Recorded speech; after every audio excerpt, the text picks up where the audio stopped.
104 టన్నుల బంగారాన్ని భారత్ సక్సెస్ఫుల్గా తిరిగి తెచ్చుకోగలిగింది. సో దీంతో ఏంటి 77% మన దగ్గరే మన బంగారం. సో డొమెస్టిక్ వాల్ట్ అంటారు కదా, ఇప్పుడు ముంబైలో మింట్ రోడ్ అంటారు చూడండి, అక్కడ మనము ఇలాగ మన గోల్డ్ని దాచిపెడతాం. మీకు అలాగే నాగ్పూర్ వాల్ట్ అంటారు, ఇక్కడ కూడా. ఎందుకండి? సో మనం మాట్లాడాం, లాస్ట్ ఇయర్ మాట్లాడాం, కానీ 2026లో ఇది చాలా పెద్ద విషయంగా మనం అనుకోవాలి. ఎందుకంటే రూల్స్ లేవండి. రూల్స్ బేస్డ్ ఆర్డర్ అనేది ప్రపంచంలో లేదు.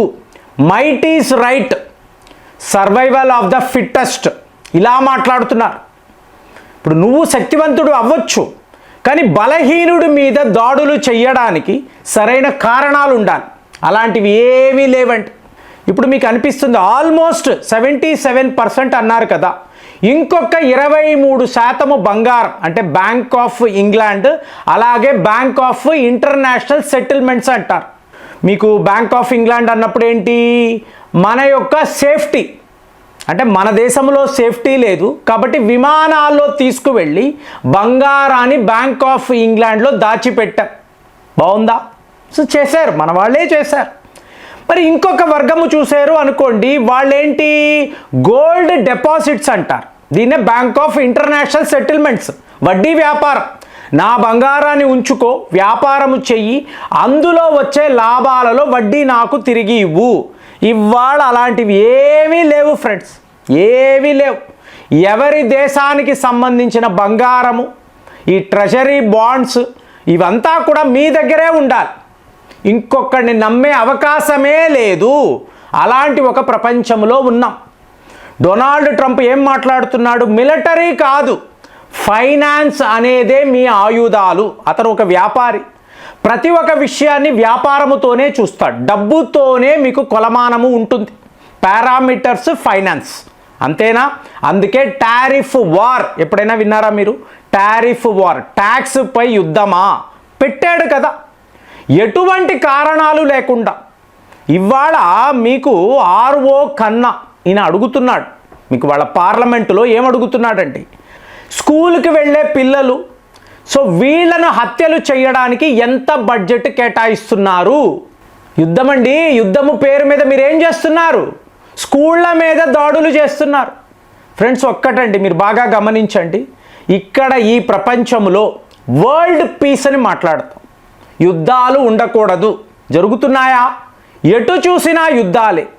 గ్రీన్ రెవల్యూషన్ అని మాట్లాడ, గ్రీన్ ఎనర్జీ ఉందా?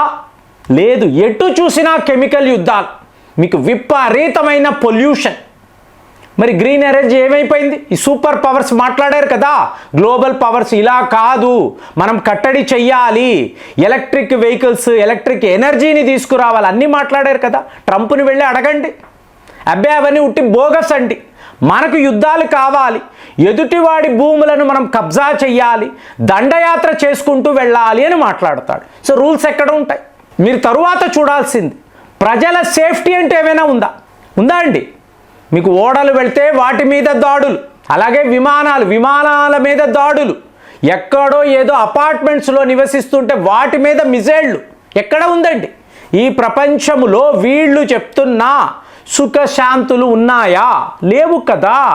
ఇప్పుడు మీరు ఇది ఎలా చూడాలంటే, ఇరాన్ యొక్క సుప్రీం లీడర్ అయోటోలా ఖమానీ పరమ దుర్మార్గుడు, ప్రాక్సీస్, తీవ్రవాదులను పెంచి పోషించాడు. వాడి మీద తీసుకువెళ్ళి బాంబులు వేశారు, ఘన విజయము అన్నారు. మరి ఇది చేసిన అదే బెంజమిన్ నెతన్యాహు ఇవాళ అతనికి క్యాన్సర్. మీరు దేన్ని విజయం అంటారండి? పరాభనామ సంవత్సరం 2026. మీరు గెలిచారు అంటే నేను ఓడిపోతాను, నేను గెలిచానంటే మీరు ఓడిపోతారు. ఇందులో ఎవరికి పరాభనామం చెప్పండి? ఎవరు ఓడిపోయారు? ఒకళ్ళు గెలిస్తే ఇంకోళ్ళు ఓడిపోతారు కదా. మరి ఎవరి గెలుపు, ఎవరి ఓటమి చెప్పండి? Who is the winner, who is the loser? So ఇదంతా ఆలోచించారనుకోండి, తత్వాల్లోకి వెళ్ళారనుకోండి, ఇది ఒక పిచ్చివాళ్ల ప్రపంచం. పవర్ అనుకొని అమాయకుల మీద దాడులు చేయడం. సో ట్రంప్ వచ్చాక ఇదేనండి ఫైనాన్స్ ఈరా, మిలిటరీ ఫైనాన్స్ సమానమే. సో ఇదంతా క్షుణ్ణంగా గమనించిన మోదీ మనము మిడిల్ పవర్ అండి. మనం ఏ రోజు గ్లోబల్ పవర్ మా పవర్ ఎప్పుడూ మనం ఎవరి జోలికి వెళ్ళం. మన జోలికి ఎవరైనా వస్తే వాళ్ళను విడిచిపెట్టము. ఇది మన న్యూక్లియర్ డాక్ట్రైన్లోనే మనం రాసుకున్నాం. అలాంటప్పుడు ఇప్పుడు బ్యాంక్ ఆఫ్ ఇంగ్లాండ్లో మీ బంగారం ఉంది అనుకోండి, నేను ఓవరాల్ సినారియో చెప్తున్నానండి. ఇదేదో బంగారము మన డొమెస్టిక్ వాల్ట్ ఇది మాట్లాడడం లేదు. ఏ రోజైతే రష్యా వాళ్ళ బంగారం మీకు యూకేలో 26 బిలియన్ యూరోస్, జపాన్లో 26 బిలియన్ యూరోస్, ఫ్రాన్స్లో 19 బిలియన్ యూరోస్, ఇంతంత బంగారాన్ని రష్యా వాళ్ళు అక్కడ ఉంచారండి, వాళ్ళ వాల్ట్స్లో ఉంచారు. ఈరోజు ఏ ఒక దేశము కూడా మేము తిరిగి ఇవ్వము. రష్యా వాళ్ళు ఏమైనా ఫ్రాన్స్ మీద యుద్ధము చేశారా? యూకే మీద చేశారా? బెల్జియం మీద చేశారా? లేదు కదా.